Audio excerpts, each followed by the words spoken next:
The plan for tonight is that first Asanda will do a short presentation, then Ingrid and Asanda will be in conversation, and then lastly we'll have time for questions. If you do have any questions as you're watching, please do write them in the chat. We have a person looking out for that. So without further ado, Asanda, I'll let you introduce yourself and kick off the talk. Okay. Hello, and thank you so much for having me. I'm really excited to be on the last day of my virtual tour of Denmark. I'm really looking forward to actually coming there and physically being there with you. I want to start off with something that I wrote a while back, at the height of fees must fall and roads must fall. Because my grandmother was a rural woman who toiled the fields, because my grandmother was a maid who cleaned other people's houses and looked after other people's children, whilst hers were left with her mother and missed out on precious moments with their mother. Because my mother became a nurse when she wanted to be a lawyer. Apartheid denied us education. Actual laws prevented us from living out our dreams. Because generations of Black people's dreams were and continue to be crushed by financial exclusion. Because Bantu education led to academic exclusion and crushed the dreams of the few who did get special permission from the Minister of Native Affairs to study. Because Bantu education still crushes dreams where children are taught English in Xhosa and expected to pass university being taught all subjects in English. Because we all know the alcoholic maths teacher at the Black school who became an alcoholic because his Black skin would not let him realize his dreams. Because the DOP system kept many of my colored friends and families from getting an education. This is why fees had to fall. This is why roads had to fall.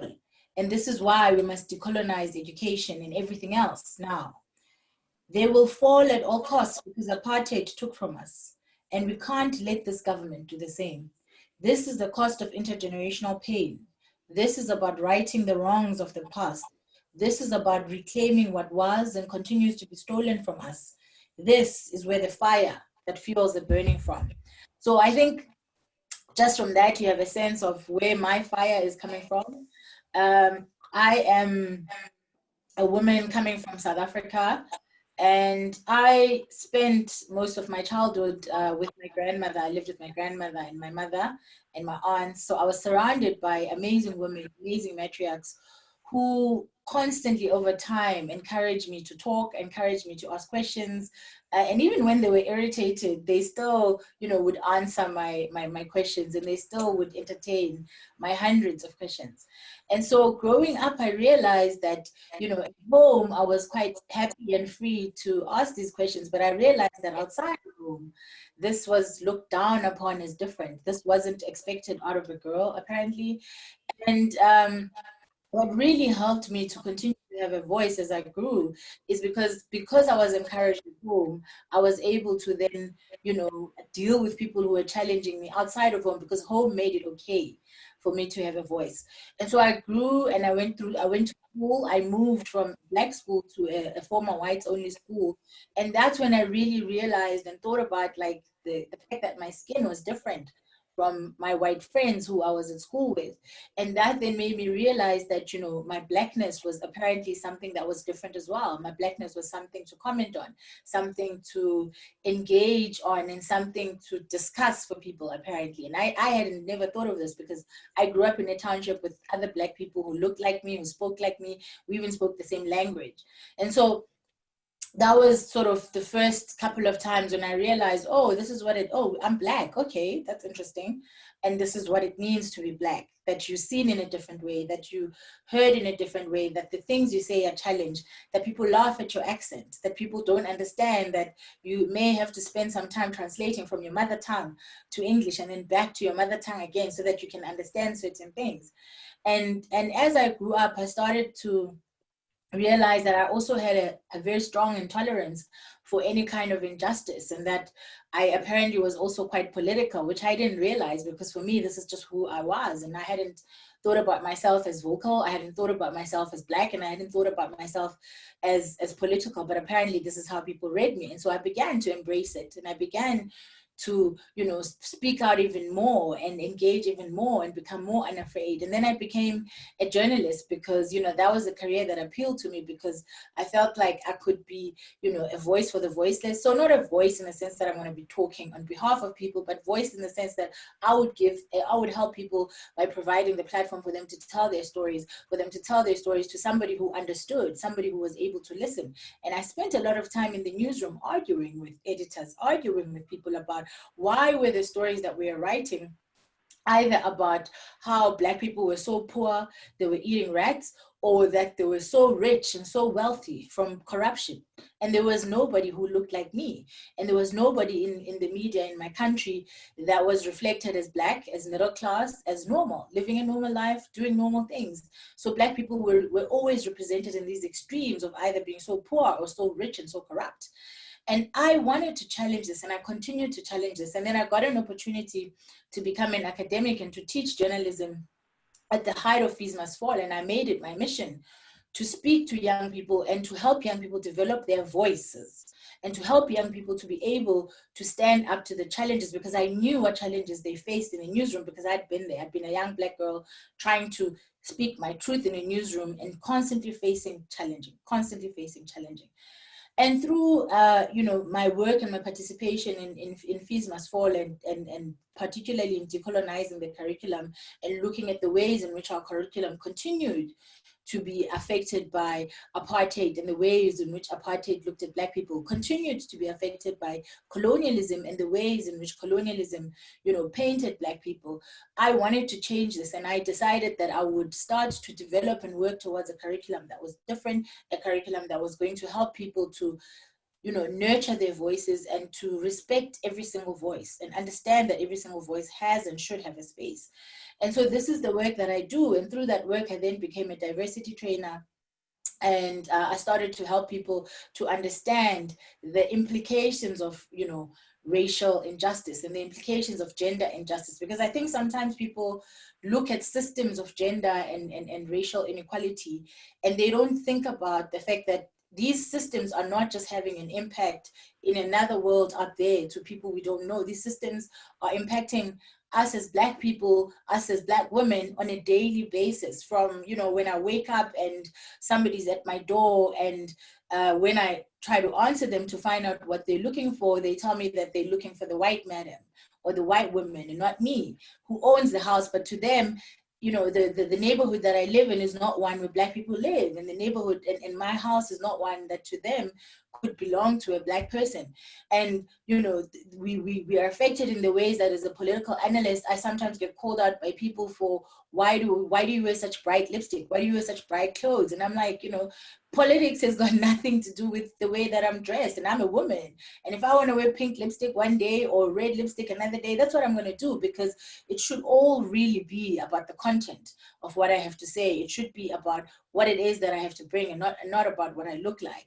And these are the things that you begin to learn to know, that these are the things that are going to be part of your daily life and your daily routine, that you're going to have to be, you know, answering and explaining and helping people to understand who you are. And it gets exhausting sometimes, and it gets emotionally exhausting, because you're spending your entire life translating yourself, explaining yourself, and I tire. You know, a lot of people ask me, where do I get the energy to do this? I tire. Like everybody else, I get emotionally exhausted, I get physically exhausted, but I continue to do this work because I promised myself that I will not live the world that I found to my children, that my children will not have the same experiences as me. And if there's anything I can do about it, and if there's anything I can do to make their lot better and to make the kind of experiences that they have just a little bit different to mine, that's what I would do.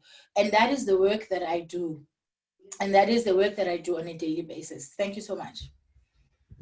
Thank you. Thank you so much.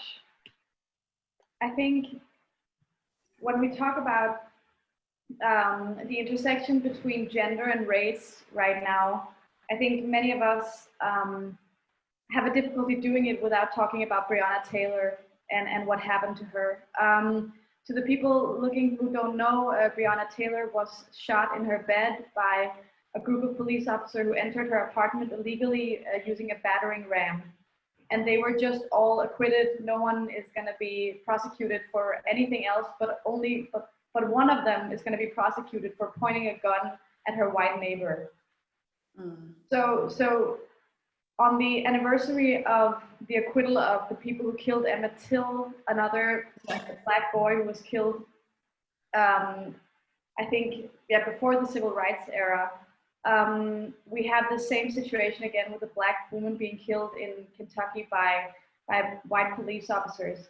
And I think I want to ask you, Ingrid, first, what's the situation we're seeing with Brianna Taylor, who has become weirdly, in a way, an icon, with pictures of her all over social media. There was even a festival made for her. What is it that she represents in this struggle, do you think? I think, especially for, I guess, I'm speaking on my own behalf, but for women who are living outside of America, looking at Black women who are looking at this whole thing play itself out, she's become like a symbol of the disregard of Black women, Black women's life, and Black women's efforts in fighting racism, and also just trying to live their lives, and how all our efforts in a way are met with violence, and this is like the ultimate act of violence, and the irony that this verdict happened on the same day as Emmett Till was, the thing you just mentioned, Emma, it's heartbreaking. And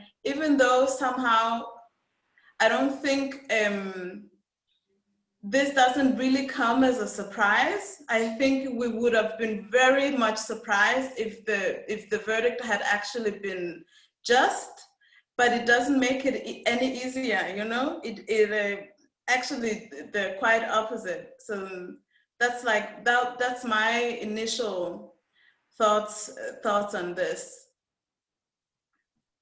Asanda, I think many people will feel that European culture and American culture are very interlinked, and in Europe we follow very closely what happens in the United States.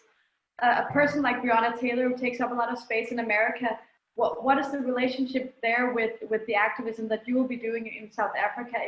Does her story and her fate have an impact on you and your work as well? Yeah, I mean, I think that, you know, people often think that there's different activisms or different activities happening globally. But what it is really is that we are all, as Black women globally, facing the yoke of white supremacy and the yoke of patriarchy. So it actually, it doesn't matter where you are in the world. We get affected when other Black women are hurt in certain ways, and when other Black people don't get justice in certain ways. And so while it seems like, you know, the United States is so far removed from South Africa, it actually isn't, because just the other day, our Minister of Police released a report looking at the 30 hotspots for gender-based violence, and they were all Black areas, and they were all areas where Black people live. And so if you go anywhere else in the world, you know that in Canada, that's supposed to be the safest country in the world, Black women there face high levels of GBV. Native women there face high levels of GBV. If you go across the world into many parts of Europe, Black African migrant women face a lot of gender-based violence. And so there's a link to the fact that we're living under a system that is anti-Black and anti-women, and the fact that we continue to seek justice but not get it. And so Brianna Taylor is important because she's just another signifier, another reminder that Black lives and Black women's lives in particular really just don't matter. I mean, the fact that, you know, they were able to indict or bring charges for pointing a gun at a white neighbor while not even talking about the person that they actually murdered just tells you that, you know, as people have been saying, Black lives don't matter. And this is why people are chanting this all over the world. And this is why, you know, the entire United States yesterday was up in arms, and there were protests all across, you know, the country calling for justice, because this situation is not just about, you know, the US. It's not just about, you know, one incident. It's about the fact that on a daily basis, people in authority take lives, people in authority abuse women. And if you look at even the situation, one of the things that people are saying is, oh, she shouldn't have been dating somebody who was a criminal, etc., etc. The American system is such that if Black women in America did not date people who had criminal, any kind of history with prison or anything to do with criminality, they would not date anybody, because the system is set up to essentially criminalize Black men and to criminalize Blackness just in general. And the idea that somebody can come in, because one of the things that we need to keep highlighting is that these police officers were plainclothed. These were not people in uniform that were easily identifiable as police officers. And the person you know, her boyfriend, when he shot, he actually has a license for that gun and he had the legal right to do that. But he's being treated, and her death is being treated as if it was a matter of course, because Black people are criminalized, even in our own homes. As I've even described myself, I get challenged by random people off the street about my ownership of my own home. That is just the way and the nature of the life that we live. Yeah, I think maybe I would like to add something that this whole case in America is also happening at a point where we have so much attention to the American system, court system, and the fact that this is the verdict after what we have all been watching with the police brutality. This also is a message to the rest of the world that validates the abuse of, as you were saying, authority, how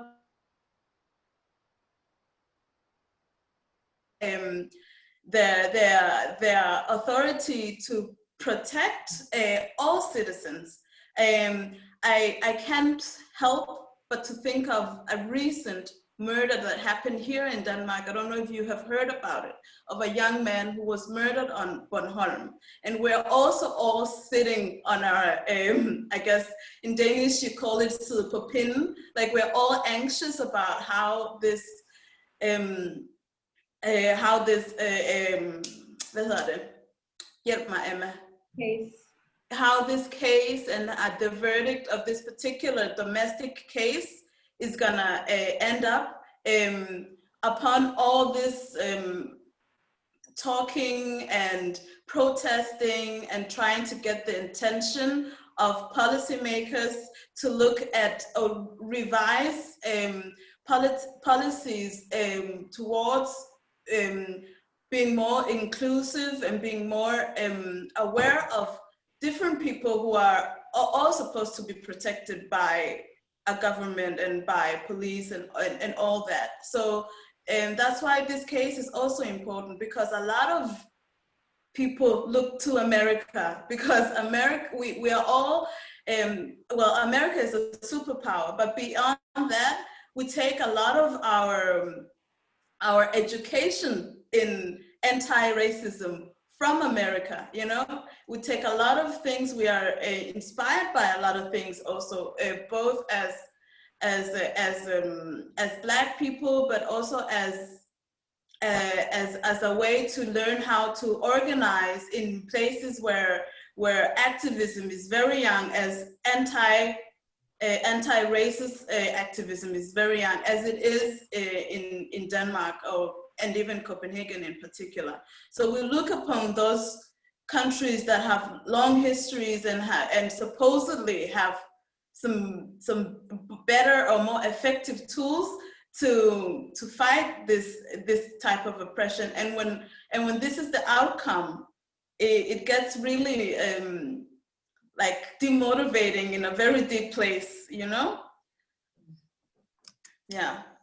I think for me, what's really important is to highlight that, you know, people are leaving their houses, people are protesting in the middle of a pandemic, people are basically willing to put themselves in danger of getting COVID, which we know kills Black people more than anybody else. So people are basically willing to put their lives in danger in order to protest and to call out the system and the systematic racism and the systematic sexism that we are seeing. So for me, it's always fascinating that, like, why do we always have to go to such extremes for people to hear us? Why do people need to put their lives in danger and lay their lives down to be potentially shot by, you know, police officers, to be potentially, you know, tear gassed and water cannoned, as has been happening in a lot of these protests?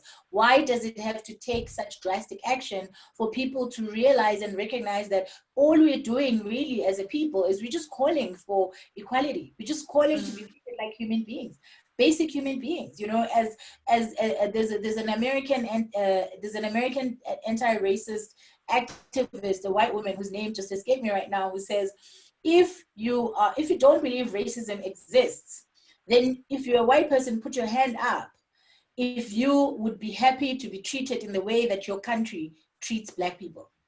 And every time she's done this exercise, every single time, nobody has ever put up their hand, which shows us that people actually know that racism exists. People actually know that it's not nice to be in the place of Black people, and people do not want to be in our shoes, but people still deny the existence of racism. People still deny the existence of racist acts. And it's the most fascinating thing that, like, we're living in this era now of racism without racists, because there are all these Black people be experiencing racism, but all these white, you know, there's nobody on the other side saying, okay, I'm a racist. I admit that this is what I've done, or I've done a racist act, or I've done a, you know, and this is the point that we're trying to get, for people to be able to admit that because I was born in a system, because the global system is a racist system, and our education at a global level is a racist education. That's why we call for decolonization, because we are being given and we're being fed on a daily basis colonial thinking about the world. And for as long as this is happening, for as long as people are not decolonizing the education system, decolonizing the way that we think about, you know, each other and Black people and our relationship, in fact, as you know, the relationship that Europe has to Africa. Like, when we talk about gender-based violence, we look to Africa to say, oh my gosh, look at all these people dying there. Oh my gosh, look at the gender-based violence there. And we don't talk about the fact that in Europe, people are dying. You know, there's femicide in Europe, just like there's femicide anywhere else in the world, because the lives of Black women and the lives of women in general, regardless of where you are in the world, are not valued. It's just that there's different levels of it. It's just that the numbers may not be as extreme or as high, but it's not like there's a place where women are completely free. I want to live in a rape-free place. I want to live in a femicide-free place, and I want to live in a place where I can just be as a woman and I can just be as a Black person. And right now, as we speak, there isn't a place in the world, and so we need to fix every single country, every single city in this whole entire universe, because there's a problem. Yeah. Amen. What else can we say? The whole talk is even over now. Thanks so much for coming. I think there is something that I do want to ask you, because I think you both mentioned this incredible sense of sorrow, right? Like, even though there's anger, there's also a tremendous sadness. And you also both mentioned this exhaustion, like just seeing so much Black pain in all of our feeds all the time, on Twitter, like every time I feel like I log on to Instagram, I see a new video of a Black person dying. It's just, it's so painful. And I just wanted to ask you, how does one mobilize so much sorrow into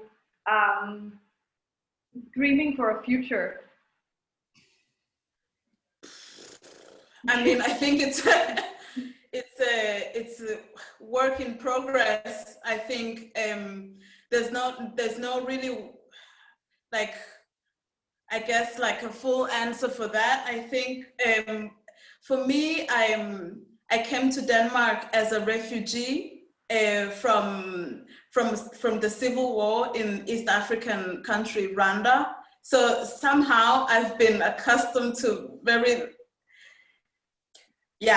a lot of death. and also you kind of get somehow desensitized to the violence when it's become such an integral part of your life, that the only option that you have, there is actually no option than to look and to work for a better future, and it's not even it's not even a choice. It's like a very deep rooted drift.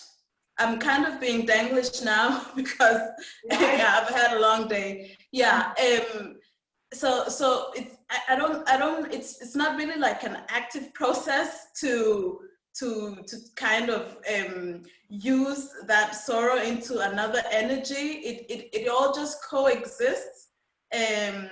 For me personally, I think it's very, very hard to constantly be confronted with the fact that that you're born in a system, in a body that is on the bottom of the bottom, and you kind of constantly have to remind yourself about your worth and surround yourself with people who are looking to work for the same worthiness in the world.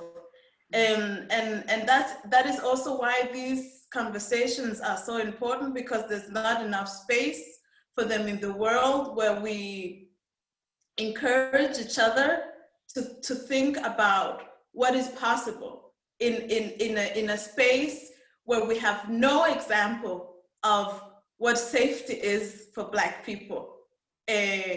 So we kind of have to invent some kind of will for life, you know, because the world is constantly telling you that there is no hope.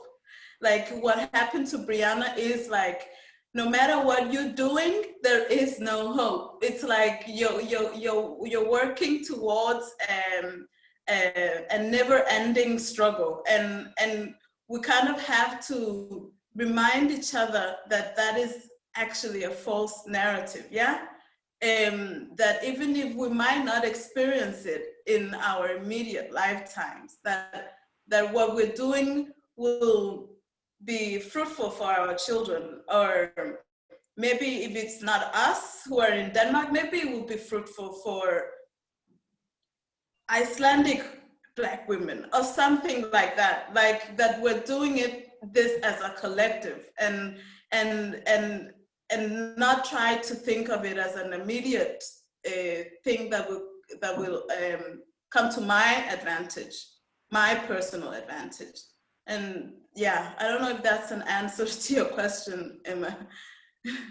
Yeah, I mean, I think I completely agree with you. I love what you just said about the worthiness, by the way, because I think that's one of the most important things that, one of the things that Black Lives Matter has allowed is for us to be able to commune and to be able to show solidarity at a global level as Black people, and particularly as Black women, in ways that were not necessarily possible before. And because we're all, you know, at home, because it's COVID, and we're all online, I mean, of course, those who have digital access, what's happening is we are able to mobilize much more, we're able to engage much more, and we're able to also just constantly remind ourselves that this is a global problem, right? And for me, living in South Africa, where I am, you know, part of more than 80% of the population in this country is Black.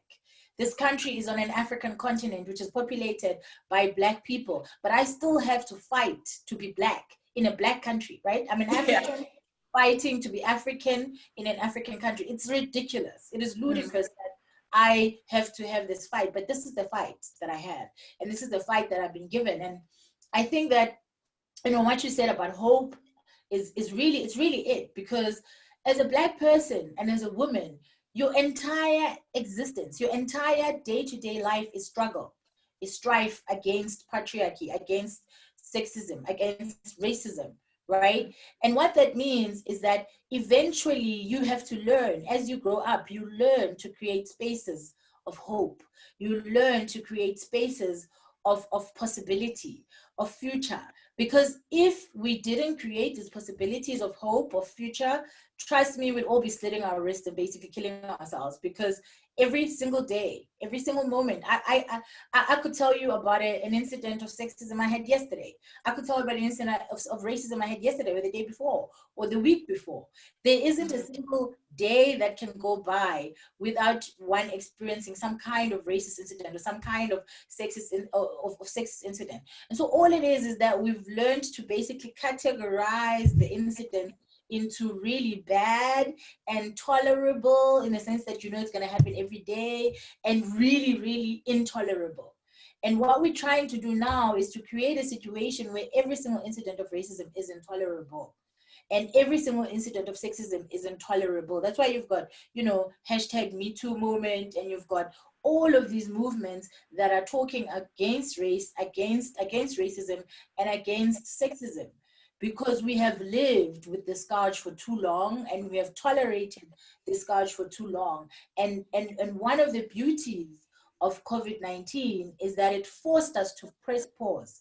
It's forced us to rethink about what kind of world were we living in, and how do we enter into a new world, and how do we enter into a world that has less racial that has less racial injustice, that has less gender injustice. The fact that the majority of the people who died globally were Black just shows you that there's an inequality that we can't deny, right? Because Black people are the ones who don't have access to food. Black people are the ones with poor immune systems, because you don't have access to food, you don't have access to good health systems, right? And so because of that, Black people, or people of color in general, have died in more numbers than anybody else. So not only are we grieving because in America people are calling for Black Lives Matter, we're also grieving because our people globally are dying from this pandemic.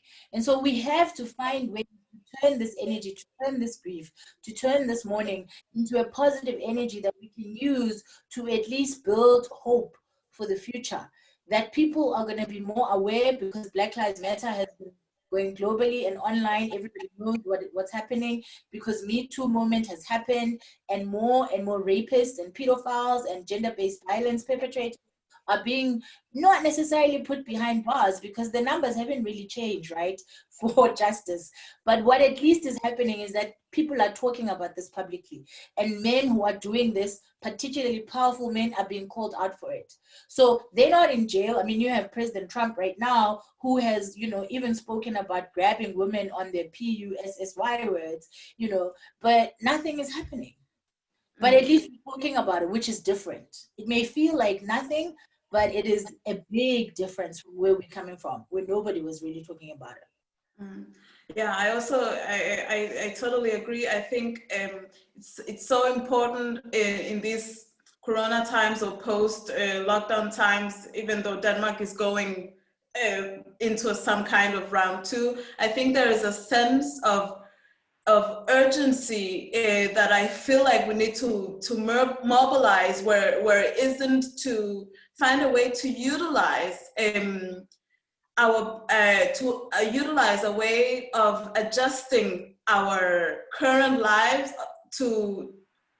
or adjust our previous lives, that's what I mean, to what we now know is possible. Like when we look at pollution numbers going down, when we look at how people can actually have in a very privileged way, a very nice summer holiday without the need to travel to Thailand.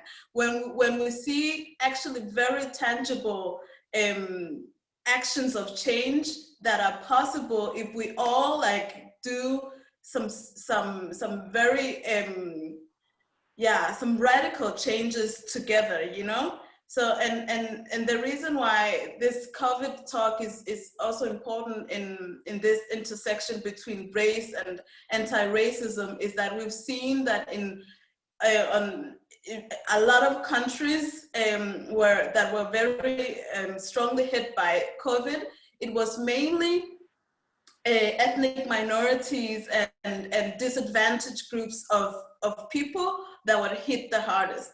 Even here in Denmark, we have the biggest ethnic minority of people of African descent, which happen to be Somalis here in Denmark, were severely demonized and stigmatized, and because of being the group of Africans that were hit the hardest by COVID. So, so I think it's very important to also look at the ways we can utilize this moment to empower ourselves even further in this fight against racism.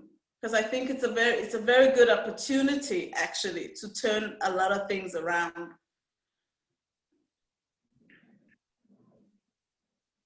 And I'm sorry, I'm experiencing a delay. I don't know if it's only in my end.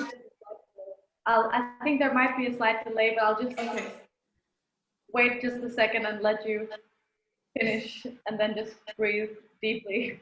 Yeah. I wanted to ask you, because I think it's difficult to say whether, you know, the anger towards the death of, or the murder of George Floyd, kind of how that relates to the pandemic.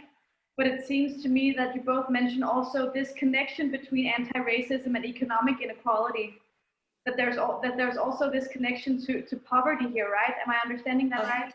Absolutely, yeah. Yeah, I mean, I think one of the reasons why we fight so hard against racial injustice is because to be Black is to be poor, right? And so whenever you talk about poor people, 90% of the time, you're actually talking about Black people anywhere in the world. And because of this, anything that affects the poor mostly affects Black people. And anything that affects Black people mostly affects the poor. And so when you have a disease like COVID, which thrives in environments that are environments of lack, right? If you don't have water, if you don't have access to a safe and clean and, you know, place, if you don't have a place to actually be in shutdown, like you guys are about to go into a second shutdown, we've just come out of a 5-month shutdown. If you're living in a shack and it's raining and your shack gets rained on, you cannot self-isolate. You cannot be quarantined in any way, right? And if you're living in an environment where you're in a building and there's 10 of you in a room, there is no way that you're going to be safe from COVID. And so even the ability to protect yourself from disease is racialized because we live in an unequal world that has racialized even poverty.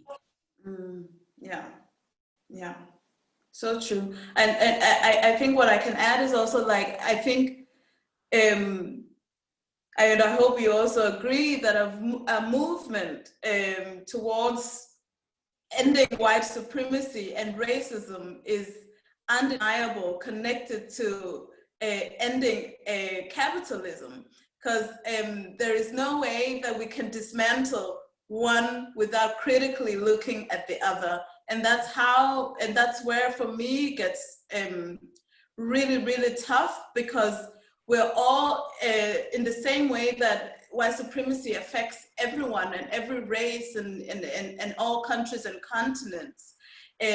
We're also all complicit, and we all contribute to capitalism. So we all have to put forth an effort to give up some privilege, to readjust all our lives in all ways possible, for us to get to some kind of science fiction future where racism and white supremacy doesn't exist. And I think about this a lot, and I don't have the answers to what is necessary to get there. Other than just keeping on experimenting. But I think, like, a world that will be mostly aligned to that vision is a world where Black people are really doing some work to become independent of whiteness, and independent of, and independent, I mean, like, culturally independent, intellectually independent, economically independent. And on all those parameters, we're still very much a colonized group of people, especially in diaspora, in the diaspora. And I can only speak on my own behalf as a person who came to Europe as very young. My whole educational system, educational journey has happened in very white schools, and I've learned only white curriculum. All the other knowledge that I have acquired post to getting out of school, I've tried to make it as decolonized as possible, but even there's still a lot of things that systematically are produced through a white lens. Yeah, so it's so hard, I think. I don't know if you, Asanda, I mean, I think the system reproduces itself, right? And the more you begin to unpack the system, the more the system adjusts and replicates itself in a different way. So just when you think you've dealt with, rape, sexual harassment comes up. When you think you've dealt with sexual harassment, it morphs into something else, and then it morphs into something else. And again, as you've highlighted, part of the problem is that we are all complicit in the systems we are trying to remove. And so as a Black woman who is also middle class, I'm complicit in class issues, because I am highly aware that part of my ability to be middle class requires somebody else to be working class, and requires somebody else to be upper working class. And so until and unless we can provide at the very least basics for every single person on this planet, which, by the way, we have enough resources to do that, because that's the thing that really makes me upset, is that it's not as if there isn't enough money in the world. It's not as if there aren't enough resources in the world. Africa is one of the most richest continents on this here planet. In fact, I would even argue it's the richest continent, because we have gold, we have diamonds, there isn't a resource that we don't have. But we are not able to access it and make money from it as Africans. There are people who come and take and extract the profits.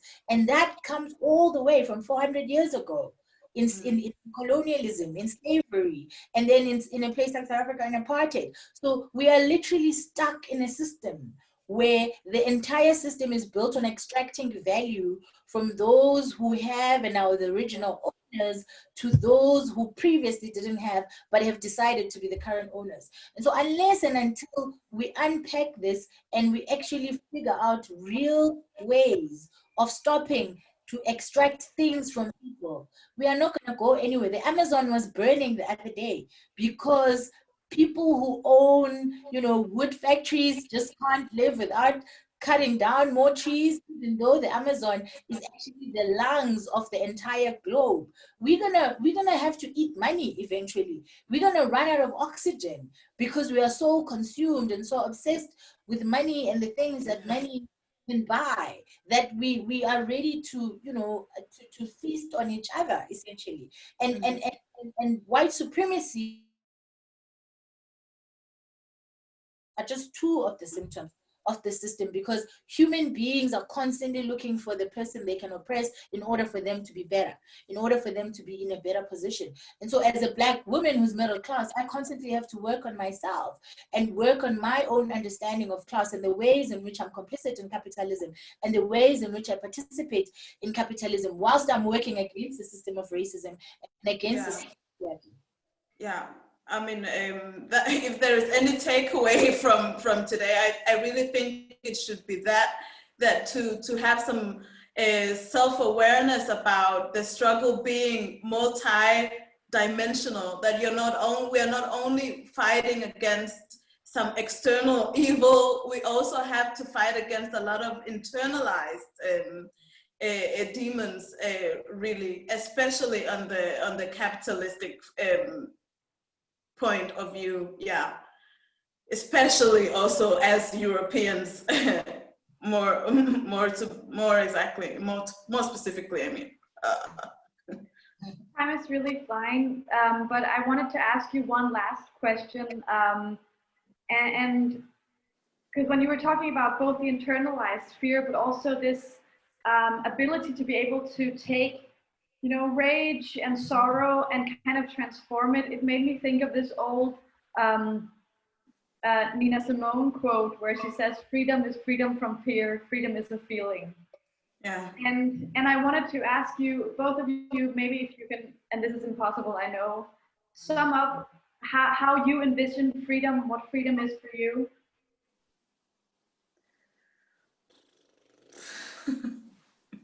What is freedom? So I'll give you some time to think about it. For me, freedom is really the ability for me to walk in my country as a woman, as a Black person, without having to be dressed in a specific way in order to be accepted, without having to be even clothed to feel safe. That is freedom. And if I can do that in my country, if I can do that in any country in the world, then I will consider myself free. For me, freedom again is a world in which there is no poverty, a world in which there is no inequality, a world in which, you know, we have so many resources. If we could just share those resources, nobody would live a miserable life. We would all live perfectly comfortable lives. But right now, what we're seeing is extreme poverty and extreme wealth. People are sitting on billions and billions of rands that even if they gave away some of that money every day, they still wouldn't be able to finish it. Why are you keeping so much money for yourself when the world is in such a desperate place, when there are entire, continents that are in dire need? Never mind the fact that, you sit with people in Europe, which currently has a lot of money because it's extracted money from a lot of places. But there are people down there, as you just suggested, Somalians are really struggling.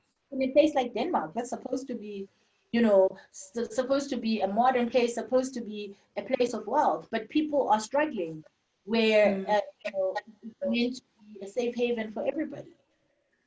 Yeah. It's a very good question, Emma, and I'm afraid that I can only kind of think of a very pageant queen answer. I think freedom for me really is not intuitively. I don't think it's something that is personal. I think freedom for me would really be when everybody's free, because like personal freedom is somehow a commodity, yeah? So somebody else will have to be oppressed in order for me to be free where I am today. So true freedom would really have to become a kind of, for the world to become a place where everybody was free. I don't know how we can get there. I don't know how we can redistribute wealth and redistribute land and all that for us to get there. But I think also we also experience feelings of freedom, but not the total experience of freedom. I think to be able to have a platform where I, on behalf of the podcast that I co-host, can talk to a South African feminist in front of pretty wide audience, I'm sure that I can see. That is also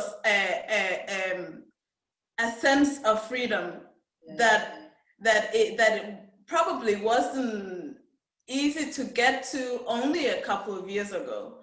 So I think freedom is also dynamic, and I don't think it's an end goal, it's a process. Yeah, that's my pageant queen answer. You would world peace. You would win that pageant for sure. Yeah.